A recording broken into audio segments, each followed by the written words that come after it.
Hello ಎಲ್ಲರಿಗೂ ನಮಸ್ಕಾರ. ನಾನು Deepa Narotte and welcome to teacher talks YouTube channel. ಇವತ್ತಿನ ನನ್ನ ವಿಡಿಯೋದಲ್ಲಿ ತಮ್ಮನೇಲ್ ನೋಡಿ ಆಲ್ರೆಡಿ ಗೊತ್ತಾಗಿರುತ್ತೆ ನಿಮಗೆ. ಸೊ ಅದ್ರ ಬಗ್ಗೆ ಅಂದರೆ ಮುರಾರ್ಜಿ ದೇಸಾಯಿ ವಸತಿ ಶಾಲೆ ಅಂದರೆ ರೆಸಿಡೆನ್ಷಿಯಲ್ ಸ್ಕೂಲಲ್ಲಿ ಕಾಲ್ ಫಾರ್ ಆಗಿದೆ. ಸೊ ಅದಕ್ಕೆ ಅಪ್ಲೈ ಮಾಡೋದು ಹೇಗೆ ಆ್ಯಂಡ್ ಲಾಸ್ಟ್ ಡೇಟ್ ಏನು ಆ್ಯಂಡ್ ಅರ್ಹತೆಗಳು ಏನು ಆ್ಯಂಡ್ ಪ್ರತಿಯೊಂದನ್ನು ನಾನು ಈ ವಿಡಿಯೋದಲ್ಲಿ ಎಕ್ಸ್ಪ್ಲೇನ್ ಮಾಡ್ತಾ ಹೋಗ್ತೀನಿ. Okay, so first of all ಬಂದು ಈ ಮುರಾರ್ಜಿ ದೇಸಾಯಿ ಅನ್ನೋದು it's A residential school. Okay, residential ಅಂದರೆ ವಸತಿ ಸ್ಕೂಲ್ ಅಂದರೆ ಏನಂದರೆ ಇದರಲ್ಲಿ ಮಕ್ಕಳ ಎಜುಕೇಷನ್ ಆಗಿರ್ಬೋದು, ಅವರಿಗೆ ಎಜುಕೇಷನ್ಗೆ ಬೇಕಾಗಿರೋಂಥ ಮೆಟೀರಿಯಲ್, ಸ್ಟಡಿ ಮೆಟೀರಿಯಲ್, ನೋಟ್ಬುಕ್ ಆಗಿರ್ಬೋದು, ಟೆಕ್ಸ್ಟ್ ಬುಕ್ ಆಗಿರ್ಬೋದು, ಪ್ರತಿಯೊಂದನ್ನು ಫ್ರೀ ಕೊಡುವಂಥದ್ದು ಗೌರ್ಮೆಂಟಿಂದ. ಓಕೆ, ಕಂಪ್ಲೀಟ್ ಇದು ಗೌರ್ಮೆಂಟಿಂದ ಆಗಿರುತ್ತೆ.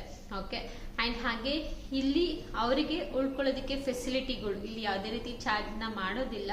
ಆ್ಯಂಡ್ ಹಾಗೆ ಎಜುಕೇಷನ್ ಬಗ್ಗೆ ಇಂಟ್ರೆಸ್ಟ್ ಇರೋಂಥ ಮಕ್ಕಳಿಗೆ ಹೇಳಿ ಮಾಡಿಸಿದ ಪ್ಲೇಸ್ ಅಂತಲೇ ಹೇಳ್ಬೋದು. ಬಿಕಾಸ್ ನಾನು ಕೂಡ ರೆಸಿಡೆನ್ಷಿಯಲ್ ಸ್ಕೂಲಲ್ಲೇ ಓದಿದ್ದು. ಬರೀ ಮುರಾರ್ಜಿ ದೇಸಾಯಿ ಅಂತಲ್ಲ, ಈ ಥರದ್ದೇ ಎಷ್ಟೊಂದು ಇರುತ್ತೆ. ಓಕೆ, ಅಂಬೇಡ್ಕರ್ ಸ್ಕೂಲ್ಗಳಿದೆ, ಹಾಗೆ ಕಿತ್ತೂರು ರಾಣಿ ಚೆನ್ನಮ್ಮ ಅದಂತ ತುಂಬ ಇದೆ. ಅದರಲ್ಲಿ ಮುರಾರ್ಜಿ ದೇಸಾಯಿ ಕೂಡ ಒಂದು. ಓಕೆ, ಸೊ ನಿಮ್ಮ ಸ್ಟೂಡೆಂಟ್ಸ್, ನಿಮ್ಮ ಮಕ್ಕಳಿಗೆ ಯಾರಿಗಾರು ಈ ಥರ ಒಂದು ಸ್ಕೂಲಲ್ಲಿ ಜಾಯಿನ್ ಮಾಡಿಸ್ಬೇಕು ಅಂತ ಇಷ್ಟ ಇದ್ದರೆ, ಸೊ ಅಂಥ ಸ್ಟೂಡೆಂಟ್ಸ್ಗಳಿಗೆ ಇಲ್ಲಿ ನೀವು ಜಾಯಿನ್ನ ಮಾಡಿಸ್ಬೋದು. ಸೊ ಫಸ್ಟ್ ಆಫ್ ಆಲ್ ಇದರಲ್ಲಿ ಮುರಾರ್ಜಿ ದೇಸಾಯಿ ಸ್ಕೂಲಿಗೆ ಸೇರಬೇಕು ಅಂದರೆ ಮಕ್ಕಳು ಯಾರು 5th ಸ್ಟ್ಯಾಂಡರ್ಡಲ್ಲಿ ಓದ್ತಾ ಇದ್ದಾರೆ ಈಗ, ಓಕೆ, ಈ 2024-2025 ಯಾರು 5th ಸ್ಟ್ಯಾಂಡರ್ಡ್ಗೆ ಓದ್ತಾ ಇದ್ದು ಆ್ಯಂಡ್ ಹಾಗೆ ಅವರ ಏಜ್ 9 to 13 ಇಯರ್ಸ್ ಈ ಬಿಟ್ವೀನಲ್ಲಿ ಇದ್ದರೆ, ಸೊ ಅಂಥ ಮಕ್ಕಳು ಇದಕ್ಕೆ ಅಪ್ಲೈನ ಮಾಡ್ಬೋದು. ಓಕೆ, ಆ್ಯಂಡ್ ಅಪ್ಲೈ ಮಾಡೋದಕ್ಕೆ ಏನೇನು ಕಂಡೀಷನ್ಸ್ ಇದೆ ಅಂದರೆ, ಫಸ್ಟ್ ಆಫ್ ಆಲ್ ಅವರು ನಮ್ಮ ಕರ್ನಾಟಕ ಸ್ಟೇಟಲ್ಲೇ ಇರಬೇಕು. ಪರ್ಮನೆಂಟಾಗಿ ಕರ್ನಾಟಕ ಸ್ಟೇಟಲ್ಲೇ ಇಲ್ಲೇ ಓದ್ತಾ ಇರೋಂಥ ಸ್ಟೂಡೆಂಟ್ಸಿಗೆ ಮಾತ್ರ ಈ ಒಂದು ಅಪ್ಲಿಕೇಶನ್ನ ಹಾಕೋದಕ್ಕೆ ಸಾಧ್ಯ ಆಗುತ್ತೆ. ಆ್ಯಂಡ್ ಹಾಗೆ ಅಪ್ಲಿಕೇಶನ್ ಸ್ಟಾರ್ಟ್ ಆಗಿರೋದು ಆಲ್ರೆಡಿ 11th ಸ್ಟಾರ್ಟ್ ಆಗಿದೆ ಆ್ಯಂಡ್ ಲಾಸ್ಟ್ ಡೇಟ್ ಬಂತು ಈ 25th January. Okay, so 25th January ಅಷ್ಟರೊಳಗೆ ನೀವು ಅಪ್ಲೈ ಮಾಡಬೇಕಾಗಿರೋ ಅಂಥದ್ದು. ಓಕೆ, ಆ್ಯಂಡ್ ಹಾಗೆ ಇದು ಬಂದು ಮೈನಾರಿಟೀಸಿಗಂತಲೇ ಮಾಡಿರೋಂಥ ಸ್ಕೂಲ್ ಆಗಿರೋದ್ರಿಂದ, ಸೊ ಮೈನಾರಿಟೀಸ್ ಅಂದರೆ SC ST and other categories, of course general ಕೂಡ ಇರುತ್ತೆ, ಕಮ್ಮಿ ಸೀಟ್ಸ್ ಇರುತ್ತೆ ಅವರಿಗೆ. ಓಕೆ, ಸೊ ಇಂಥವ್ರು ಅಪ್ಲೈ ಮಾಡ್ಬೋದು. ಆ್ಯಂಡ್ ಅವರ ಆ್ಯನ್ಯುಯಲ್ ಇನ್ಕಮ್ SC ST ಅವರಿಗಂದರೆ 2.5 ಲ್ಯಾಕ್ಗಿಂತ ಕಮ್ಮಿ ಇರಬೇಕು ವರ್ಷದ ಆದಾಯ. ಅದರ್ ಕೆಟಗರೀಸಿಗಾದರೆ ಅಂದರೆ OBC ಅವರಿಗಾದರೆ 1 ಲ್ಯಾಕ್ಗಿಂತ ಕಮ್ಮಿ ಇದ್ದರೆ, ಸೊ ಅಂಥ ಪೇರೆಂಟ್ಸು ಅಂಥ ಮಕ್ಕಳನ್ನ ಅಲ್ಲಿ ವಸತಿ ಶಾಲೆಗೆ ಅಡ್ಮಿಟ್ ಮಾಡೋಕ್ಕೆ ಹೋಗ್ಬೋದು. ಓಕೆ, ಆ್ಯಂಡ್ ಹಾಗೆ ಕ್ಯಾಸ್ಟ್ ಸರ್ಟಿಫಿಕೇಟ್ ಇರಬೇಕು. ಏಕೆಂದರೆ ಮೇನ್ ಮೈನಾರಿಟೀಸ್ ಆಗಿರೋದ್ರಿಂದ ಕ್ಯಾಸ್ಟ್ ಸರ್ಟಿಫಿಕೇಟ್ ಇರಬೇಕು, ಇನ್ಕಮ್ ಸರ್ಟಿಫಿಕೇಟ್ ಇರಬೇಕು. ಓಕೆ, ಆ್ಯಂಡ್ ಹೇಗೆ ಅಪ್ಲೈ ಮಾಡೋದು ಅಂತ ಅಂದರೆ, ಸೊ ನೀವು ಈಗ ಈ ಒಂದು ವಸತಿ ಶಾಲೆಗಳು ರೆಸಿಡೆನ್ಷಿಯಲ್ ಸ್ಕೂಲ್ ಮುರಾರ್ಜಿ ದೇಸಾಯಿದು ಅಂತ ಬಂದರೆ ಎಲ್ಲ ನಮ್ಮ ಕರ್ನಾಟಕ ಸ್ಟೇಟಲ್ಲಿ ಆಲ್ಮೋಸ್ಟ್ ಎಲ್ಲ ಡಿಸ್ಟಿಕಲ್ಲೂ ಇದೆ. ತುಮಕೂರು, ಕುಣಿಗಲ್, ಹೀಗೆ ಎಷ್ಟೊಂದು ಕಡೆ ಇದೆ.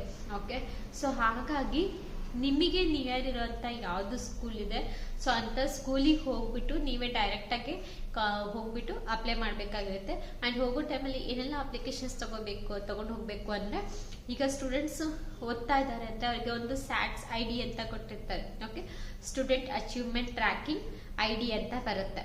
ಓಕೆ, SAT ID ಅಂತ ಬರುತ್ತೆ. ಸೊ ಅದನ್ನು ತಗೊಂಡು ಹೋಗ್ಬೇಕಾಗತ್ತೆ, ಆ ಒಂದು ನಂಬರ್ನ. ಆ್ಯಂಡ್ ಹಾಗೆ ರೀಸೆಂಟ್ ಫೋಟೋನ ತಗೊಂಡು ಹೋಗ್ಬೇಕು, ಇನ್ಕಮ್ ಸರ್ಟಿಫಿಕೇಟ್, ಕ್ಯಾಸ್ಟ್ ಸರ್ಟಿಫಿಕೇಟ್, ಹಾಗೆ ಅಡ್ರೆಸ್.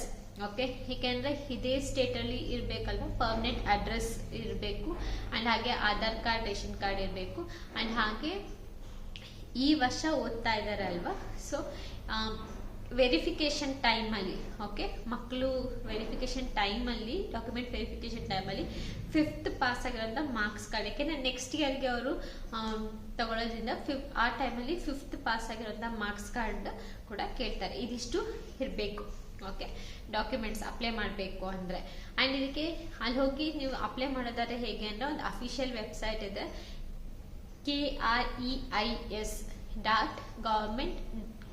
karnataka.government.in. ಓಕೆ, ಕಂಪ್ಲೀಟ್ ಎಲ್ಲದೂ ಕೂಡ ಸ್ಮಾಲ್ ಲೆಟರಲ್ಲಿ ಇರುತ್ತೆ, KREIS ಅಂದರೆ ಕರ್ನಾಟಕ ರೆಸಿಡೆನ್ಷಿಯಲ್ ಎಜುಕೇಷನಲ್ ಇನ್ಸ್ಟಿಟ್ಯೂಷನ್ಸ್ ಅಂತ. ಸೊ ಅಲ್ಲಿ ಹೋಗಿ ಅಪ್ಲೈ ಮಾಡೋವಂಥದ್ದು.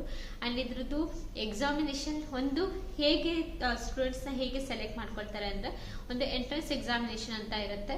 ಆ ಎಂಟ್ರೆನ್ಸ್ ಎಕ್ಸಾಮಿನೇಷನ್ ಬಂದು ನೆಕ್ಸ್ಟ್ ಮಂತ್ ಅಂದರೆ ಫೆಬ್ರವರಿ 15ನೇ ತಾರೀಕು ಮಾಡ್ತಾರೆ. ಮಧ್ಯಾಹ್ನದಿಂದ 7:30ಯಿಂದ 4:30ವರೆಗೂ ಎಕ್ಸಾಮಿನೇಷನ್, 2 hours ಎಕ್ಸಾಮಿನೇಷನ್ ಟೈಮ್ ಇರುತ್ತೆ. ಆ ಟೈಮಲ್ಲಿ ಮಕ್ಕಳು ಅಂತ ಅಟೆಂಡ್ ಮಾಡಬೇಕಾಗತ್ತೆ. ಆ್ಯಂಡ್ ಈ ಎಂಟ್ರೆನ್ಸ್ ಎಕ್ಸಾಮಲ್ಲಿ ಟೋಟಲ್ ಎಷ್ಟು ಅಂದರೆ 100 ಮಾರ್ಕ್ಸ್ಗೆ ಕ್ವಶನ್ಸ್ ಇರುತ್ತೆ. ಅದರಲ್ಲಿ ಡಿವೈಡ್ ಮಾಡ್ತಾರೆ 20 ಮಾರ್ಕ್ಸ್ ಅಂದರೆ 20 ಮಾರ್ಕ್ಸ್ ಕನ್ನಡ ಇರುತ್ತೆ, 20 ಮಾರ್ಕ್ಸ್ ಇಂಗ್ಲೀಷ್, 20 ಮಾರ್ಕ್ಸ್ ಮ್ಯಾಥ್ಸ್ ಇರುತ್ತೆ, ಸೋಷಿಯಲ್ ಸೈನ್ಸ್ ಇರುತ್ತೆ, ಹಾಗೆ ಸೈನ್ಸ್ ಇರುತ್ತೆ. 20 ಮಾರ್ಕ್ಸ್ ಎಲ್ಲ ಡಿವೈಡ್ ಮಾಡಿ ಟೋಟಲ್ 100 ಮಾರ್ಕ್ಸ್ಗೆ ಕ್ವಶನ್ಸ್ ಇರುತ್ತೆ. 100 ಕ್ವಶನ್ಸ್ ಇರುತ್ತೆ. 120 ಮಿನಿಟ್ಸ್ ಟೈಮ್ ಇರುತ್ತೆ. ಆ್ಯಂಡ್ ಹಾಗೆ ಇದರಲ್ಲಿ 90% ಪೋರ್ಷನ್ಸ್ ಯಾವುದಿರುತ್ತೆ ಅಂದರೆ 4th and 5th ಸ್ಟ್ಯಾಂಡರ್ಡ್ ಸಿಲೆಬಸ್ಸಲ್ಲಿ ಏನು ಓದಿರ್ತಾರೆ, ಸೊ ಅಲ್ಲಿರೋಂಥ ಸಿಲೆಬಸ್ ಇಲ್ಲಿ ಕ್ವಶನ್ಸ್, ಅಲ್ಲಿರೋಂಥ ಸಿಲೆಬಸ್ನ ತಗೊಂಡೆ ಕ್ವಶನ್ನ ಫ್ರೇಮ್ ಮಾಡಿರ್ತಾರೆ. ಓಕೆ. ಆ್ಯಂಡ್ ಸೆಲೆಕ್ಷನ್ ಕ್ರೈಟೀರಿಯಾ ಹೇಗಿರುತ್ತೆ ಅಂದರೆ, ಎಂಟ್ರೆನ್ಸ್ ಎಕ್ಸಾಮಲ್ಲಿ ಏನು ಅವರು ಮಾರ್ಕ್ಸ್ನ ಸ್ಕೋರ್ ಮಾಡಿರ್ತಾರೆ ಸೊ ಅದನ್ನು ತಗೊಳ್ತಾರೆ. ಓಕೆ. ಆ್ಯಂಡ್ ಅದ್ರ ಜೊತೆಗೆ ನಿಮ್ಮ ಕ್ಯಾಸ್ಟ್ ಸರ್ಟಿಫಿಕೇಟ್ ಅಂದರೆ ಕೆಟಗರಿ ವೈಸ್ ಅಲ್ಲೂ ಕೂಡ ಲಿಸ್ಟ್ ಔಟ್ನ ಮಾಡ್ಕೊಳ್ತಾರೆ. ಆ್ಯಂಡ್ ಹಾಗೆ ನೀವು ಯಾವ ಸ್ಕೂಲ್ಗೆ ಅಪ್ಲೈ ಮಾಡಿದ್ರೆ ಅಲ್ಲಿ ಎಷ್ಟು ಪೋಸ್ಟ್ ಬೇಕು ಅದ್ರ ಬೇಸ್ ಮೇಲೆ ಕೂಡ ಇಲ್ಲಿ ಸೆಲೆಕ್ಷನ್ ಕ್ರೈಟೀರಿಯಾ ನಡೆಯುತ್ತೆ. ಸೊ ಇದೆಲ್ಲ ಆದಮೇಲೆ ನಿಮಗೆ ಸೆಲೆಕ್ಟ್ ಆಗಿದ್ರೆ ನಿಮಗೆ ನಿಮ್ಮ ಅಡ್ರೆಸ್ಗೆ ಅವರು ತಿಳಿಸ್ತಾರೆ.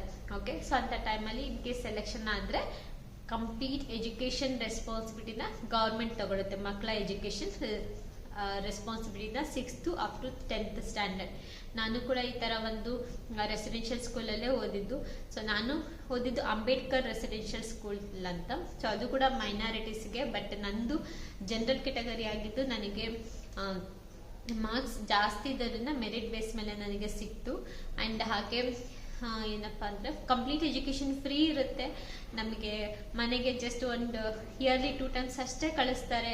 ಇನ್ನುಳಿದ ಟೈಮ್ ಎಲ್ಲ ನಮ್ಮ ಏಜ್ ಗ್ರೂಪ್ ಮಕ್ಕಳ ಜೊತೆನೇ ನಾವು ಇಂಟ್ರ್ಯಾಕ್ಟ್ ಮಾಡಿಕೊಂಡು ಚೆನ್ನಾಗಿ ಓದೋದಕ್ಕೆ ಒಂದು ಕ್ವಾಲಿಟಿ ಟೈಮ್ ಅಂತಲೇ ಸಿಗುತ್ತೆ. ಯಾಕೆಂದರೆ ಫ್ಯಾಮಿಲಿ ಡಿಸ್ಟರ್ಬೆನ್ಸ್ ಆಗಿರ್ಬೋದು, ಬೇರೆ ಯಾವುದೇ ರೀತಿ ಡಿಸ್ಟರ್ಬೆನ್ಸ್ ಇರಲ್ಲ. ಬಟ್ ಎಜುಕೇಷನ್ ಅಷ್ಟೇ ಅಂತ ಅಲ್ಲ, ಸ್ಪೋರ್ಟ್ಸ್ ಆಗಿರ್ಬೋದು ಅಥವಾ ಏನಾದ್ರು ನಿಮಗೆ ಸ್ಪೆಷಲ್ ಇಂಟ್ರೆಸ್ಟ್ ಇದ್ದರೆ ಅದಕ್ಕೂ ಕೂಡ ಅವರು ಎನ್ಕರೇಜ್ ಮಾಡೋ ಅಂಥದ್ದು. And residential schools are the best ಅಂತಲೇ ಹೇಳ್ಬೋದು. ತುಂಬಾ ಚೆನ್ನಾಗಿರುತ್ತೆ. ಫುಡ್ ಆಗಿರ್ಬೋದು, ಎಜುಕೇಷನ್ ಆಗಿರ್ಬೋದು, ಡಿಸಿಪ್ಲಿನ್ ಆಗಿರ್ಬೋದು, ಆ್ಯಂಡ್ ಟೈಮ್ ಮ್ಯಾನೇಜ್ಮೆಂಟ್ ಆಗಿರ್ಬೋದು, ಎಲ್ಲನೂ ಕೂಡ ಅಲ್ಲಿ ಕಲಿಯುವಂಥದ್ದು. ಒಂದು ಸೋಷಿಯಲ್ ಎನ್ವೈರನ್ಮೆಂಟಲ್ಲಿ ಸೇಮ್ ಏಜ್ ಗ್ರೂಪ್ ಜೊತೆ ಸೊ ಬೆಳೆಯುವಂಥದ್ದು ತುಂಬಾ ಚೆನ್ನಾಗಿರುತ್ತೆ. ಒಂದು ಹೋಮ್ಲಿ ಅಟ್ಮಾಸ್ಫಿಯರ್ ಕೊಡ್ತಾರೆ ಅಂತಲೇ ಹೇಳ್ಬೋದು. ಸೊ ನಿಮ್ಮ ಮಕ್ಕಳಿಗೆ ನೀವು ಯಾರಾದರೂ ರೆಸಿಡೆನ್ಷಿಯಲ್ ಸ್ಕೂಲ್ಸ್ನಲ್ಲಿ ಸೇರಿಸಬೇಕು ಅಂದರೆ ಸೊ ತುಂಬಾ ಚೆನ್ನಾಗಿರುತ್ತೆ. ಬೇರೆ ಸೆಕೆಂಡ್ ಥಾಟ್, ಬೇರೆ ಒಂದು ನೆಗೆಟಿವ್ ಥಾಟ್ ಏನು ಇಟ್ಕೊಳ್ದೆ ಆರಾಮ್ಸೆ ಜಾಯ್ನ್ ಮಾಡ್ಬೋದು ಅಂತ ಹೇಳ್ತಾ ಈ ವಿಡಿಯೋನ ಇಲ್ಲೇ ಎಂಡ್ ಮಾಡ್ತಾ ಇದ್ದೀನಿ. ಹೋಪ್ ಈ ಇನ್ಫಾರ್ಮೇಷನ್ ನಿಮಗೆ ಇಷ್ಟ ಆಗಿದೆ ಅಂತ ಅಂದ್ಕೊಳ್ತೀನಿ. ಇಷ್ಟ ಆಗಿದೆ ಪ್ಲೀಸ್ ಒಂದು ಲೈಕ್ ಮಾಡಿ, ಹಾಗೆ ಬೇಕಾಗಿರೋವಂಥವ್ರಿಗೆ ಯೂಸ್ ಆಗೋವಂಥವ್ರಿಗೆ ಶೇರ್ ಮಾಡಿ, ಹಾಗೆ ನಮ್ಮ ಚಾನಲ್ನ ಸಬ್ಸ್ಕ್ರೈಬ್ ಮಾಡೋದನ್ನು ಮರಿಬೇಡಿ.